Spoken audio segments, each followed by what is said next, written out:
ఏదైతే అసెంబ్లీలో వాయిదా తీర్మానించామో దాన్ని స్పీకర్ గారు మరి యాక్సెప్ట్ చేయకపోవడం కానీ, అదేవిధంగా మరి పేదల పక్షాన, ఆ మహిళల పక్షాన, ఆ నిత్యావసర ధరలపై చర్చించేటువంటి అవకాశం ఇవ్వనటువంటి తెలుగుదేశం పార్టీ శాసనసభ్యుల్ని ఏకపక్షంగా సస్పెండ్ చేయడానికి తీవ్రంగా ముందుగా ఖండిస్తూ ఉన్నాం.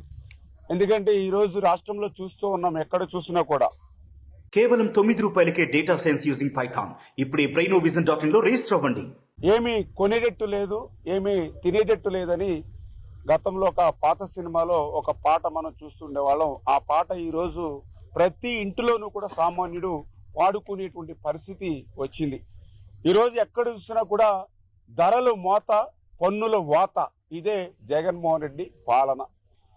ఏదైతే మనం చూస్తూ ఉన్నాం, మరి పర్టికులర్గా మరి ఏదైతే పెట్రోల్ ఆ రోజు చంద్రబాబు నాయుడు గారి హయాంలో లీటర్ ₹70 ఉంటే ఈవేళ అది ₹111 అవడం కానీ, అదేవిధంగా డీజిల్ మరి ఏదైతే ఆ రోజు ₹69 ఉంటే ఈరోజు ₹99 పెరిగినటువంటి పరిస్థితి. ఈవేళ వాళ్ళు అంటూ ఉన్నారు ఇది కేంద్ర ప్రభుత్వం సంబంధించింది కదా అని. కానీ 32 వాట్ ట్యాక్స్ ఏదైతే ఉందో దాన్ని 35% పెంచడం వల్ల ఈరోజు అదనంగా ఇతర రాష్ట్రాలతో పోలిస్తే లీటర్కి అదనంగా ₹8-10 ఈ ఆంధ్రప్రదేశ్ రాష్ట్రంలో వసూలు చేస్తున్న మాట వాస్తవమా కాదా?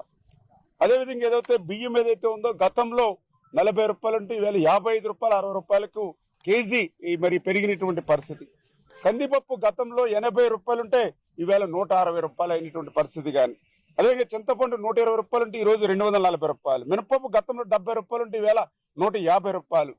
పంచదార గతంలో ₹26 ఉంటే ఈవేళ ₹45. వంట నూనె ₹60 ఉంటే ఈవేళ ₹130-140 ఈవేళ పెరిగినటువంటి పరిస్థితి.